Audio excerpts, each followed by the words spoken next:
Take it away. I'm ready. Hey, welcome to Oakley. I'm an Oakleyite myself. I'm going to talk a little bit about where I learned most of my techniques in sales and business. How many people have waited tables or been a server? Let's hear it. All right, you guys are definitely going to know what I'm talking about when it comes to learning about business, because everything that I needed to know about business or life or sales, I seem to always be able to go back to my experiences as a server and waiting on tables.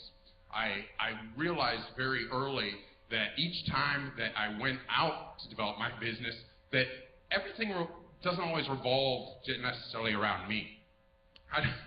I learned really quickly that there's a large group of people that support me. And in the restaurant business, that's very true too.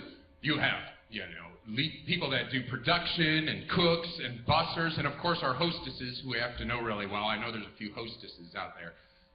You have to realize that all these people are there to help you succeed. Nothing ever happens without somebody behind there helping you. So I learned that early. I learned things like real estate. I mean, in the restaurant business, real estate is majorly key. Which section you get is going to determine how much money you have at night, and how you turn that real estate. You get to learn the value of those things. You also learn how to approach people. I know anybody that knows me won't believe it, but I was backwards shy until I was 19 years old. I couldn't talk to a person. But somehow approaching a table over and over and over every single night made me realize that all of us are pretty much the same, so I get to learn a lot from them. I also learned about production. No matter where I went, whether I was selling cars or if I was selling cell phones or I was working on computers or food, I always had to deal with the cooks or the technicians or the mechanics, and I learned to build those relationships. I also learned that product knowledge was key. I used those production people to help teach me about my products so that I could better present them to the next person. It's important to learn product knowledge, and any server will tell you that they learn this waiting tables. With the production, it helped me develop my presentation skills. Again, repeating yourself over and over to tables and explaining, "Hi, my name's Dan. I'm here to take your drink order." You get pretty confident with your presentation skills and using that product knowledge and putting it together. Doing that, you sell the sizzle. A good example is some things, they're just the same old things. So you have to make them sound a little bit better than they are, so you have to sell the sizzle. One of my favorites is, the Long Island iced tea. There's tons of alcohol in the Long Island iced tea, but I always had people say, "Hey, make sure you pour that really heavy for me." So, I learned how to sell the sizzle by taking it back and asking the bartender to pour the last shot of tequila down the straw. So when she... it was awesome. Everybody thought I poured them heavy. You also have to have a gimmick. Any Gypsy fans out there? That's Mazeppa and Electra, and that's from my stage days. But you really do have to have a gimmick. I learned to do magic tricks. on my life. There are definitely character building days.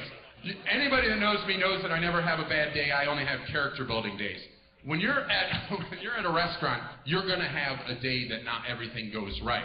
Whether it's a mishap with your product, we all have product mishaps, so you have to learn how to deal with that, and which always can sometimes cause a little bit of the next step, which is conflict, Conflict management in the restaurant business happens every single day. You have to think on the fly. Just like in real business, you're going to have irate customers hollering at you, so you can hone those skills. If you ever meet a server, I'm sure that they'll have plenty of stories about that. Not just conflict management, but management in general. I always had a sales manager that was telling me I wasn't making enough calls, or I didn't have enough buttons on my flare, I wasn't taking care of it. You start to learn to build those relationships. And of course, dealing with stress. I don't think that there's a job in the world that you have to deal with more multitasking at the same time as you do when you're a server. And that definitely prepares you later on when you're trying to run a business.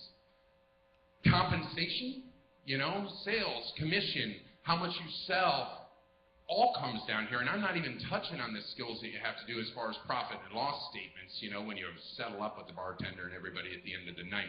It gives you a great thing. Of course, you're going to get screwed, but you can go visit IGotStiff.com and read about 8 million stories about learning about getting screwed and what you do when it happens. It's going to happen in business, but you can't cry over spilled milk, okay? One thing that I learned is that if I have a bad table, it's not a problem, because you know what? They're going to be gone. just like in business. You have a bad idea, you make a mistake, you take the next step, and you move on to the next table. So I guess what I'm getting down to is if you're about to hire somebody and you look down on their resume and it says waited tables at XYZ restaurant, remember it comes with a lot of experience, and that person's going to be able to get it done for you. Thank you very much. Have a great night at Ignite.